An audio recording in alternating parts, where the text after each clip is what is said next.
အားလုံးပဲမင်္ဂလာပါရှင်ချူ cooking channel မှာပြန်လည်ကြိုဆိုပါရရှင်ကျွန်မဒီနေ့တော့နှစ်သက်မှာမုံလုံးရေပေါ်လေးလှုပ်ရှားပါတယ်ရှင်တငယ်ချင်းတို့လိုက်ပါကြည့်ရှုအားပေးကြပါအောင်နော်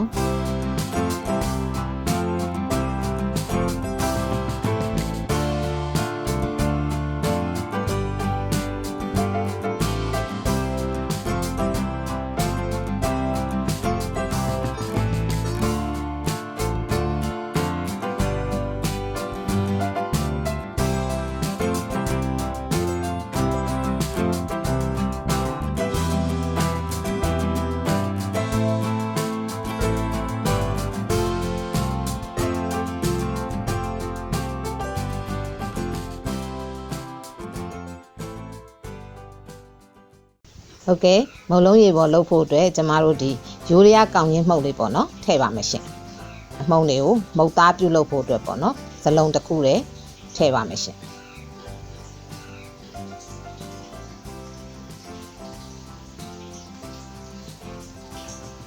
ပြီးရင်တော့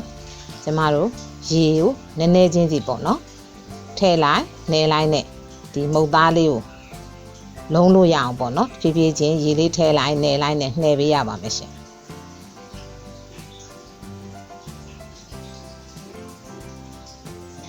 အရန်အများကြီးမထည့်ရပါဘူးเนาะဖြည်းဖြည်းချင်းထည့်ပေးရပါမယ်အရန်များသွားရင်လည်းဒီမုတ်သားပျော့သွားမှာဖြစ်တဲ့အတွက်ဒီလုံးလို့ရအောင်ပေါ့နော်ကျမတို့ဖြည်းဖြည်းချင်းရေကိုနည်းနည်းချင်းထည့်ပြီးတော့နှဲပေးရပါမယ်เนาะ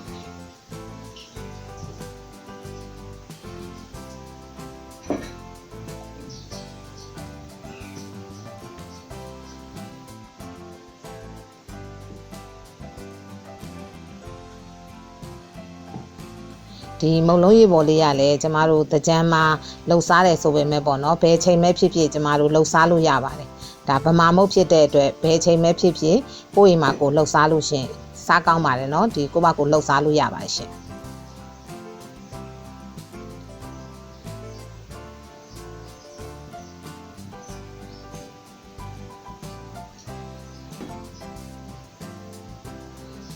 ဟုတ်ကဲ့တေချာလေးပေါ့နော်ကျမတို့နှဲပေးရပါမယ်ပြီးရင်တော့နိုင်ဝက်လောက်ပေါ့နော်နှက်ထားပေးပါမယ်ရှင်ဟုတ်ကဲ့အဲ့နိုင်ဝက်လောက်နှက်ထားတဲ့ချိန်မှာပဲကျမတို့ဒီထက်ညက်ပေါ့နော်ထက်ညက်ကိုလှီးပေးရပါမယ်ရှင်ဒီမုံလုံးရေပေါ်လေးထည့်ဖို့အတွက်ပေါ့နော်မုံလုံးထက်ညက်ဆိုရင်တော့ပိုကောင်းပါလေရှင်ကျမဒီမုံလုံးထက်ညက်မဟုတ်ပေါ့နော်ဒါရိုးရိုးထက်ညက်ဝယ်လာမိပါလေရှင်မုံလုံးထက်ညက်လေးဆိုရင်တော့ပိုကောင်းပါလေနော်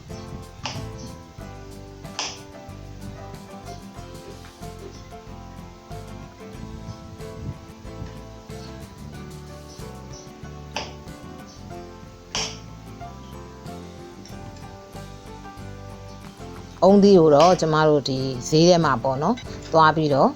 အုံးသီးကိုခွဲပြီးတော့ချစ်ခိုင်းလိုက်ပါတယ်နော်အိမ်မှာမချစ်နေတော့ပါဘူးဈေးထဲမှာပဲသွားပြီးတော့ချစ်လိုက်ပါတယ်ရှင်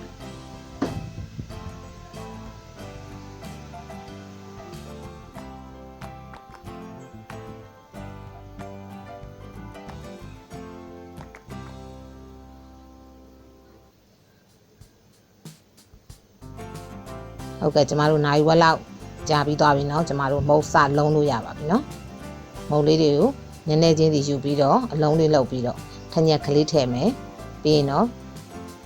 ဘန်းတစ်ခုထဲမှာထည့်ထားပါမယ်เนาะအဲ့ချိန်မှာပဲကျမတို့ရင်နွေးတည်ထားပါမယ်ရှင်တစ်ဖက်မှာရင်နွေးကိုပွက်ပွက်လေးစုအောင်ကျမတို့တည်ထားပါမယ်ရှင်ရင်နွေးပွက်ပွက်စုမှသာပေါ့เนาะကျမတို့ထည့်ရမှာပါရှင်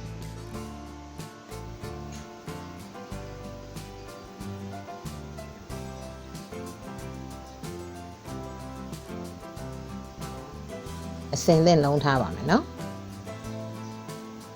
ဒီမုတ်ကလေးကကိုယ့်အိမ်မှာကိုအလွယ်တကူလှုပ်ရှားလို့ရတယ်မြန်မာမုတ်လေးလည်းဖြစ်တယ်ပေါ့နော်စားလို့လည်းကောင်းတယ်လွယ်ကူကူလည်းလှုပ်ရှားလို့ရပါတယ်ရှင်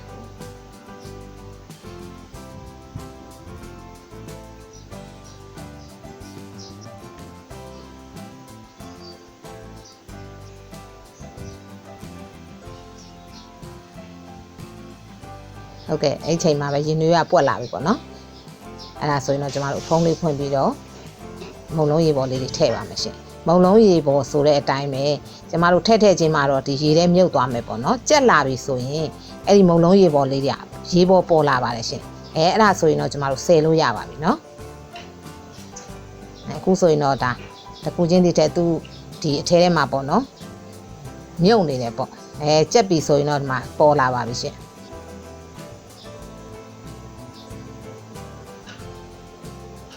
ပေါ်မှာပေါ်လာပါပြီเนาะအဲ့ဒါလေးတွေကိုပေါ်လာတာလေးဆိုရင်တော့ကြက်ပြီပေါ့နော်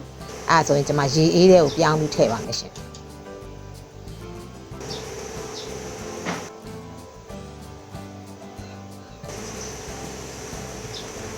အခုဆိုရင်တော့မုံလုံးရေပေါ်လေး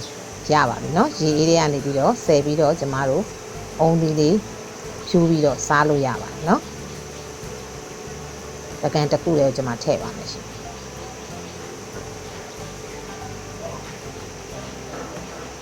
အခုဆိုရင်တော့အုံးသီးလေးဖြူလိုက်ပါတယ်အခုဆိုရင်တော့ပေါ့နော်စားလို့ရပါပြီရှင်အရသာရှိတဲ့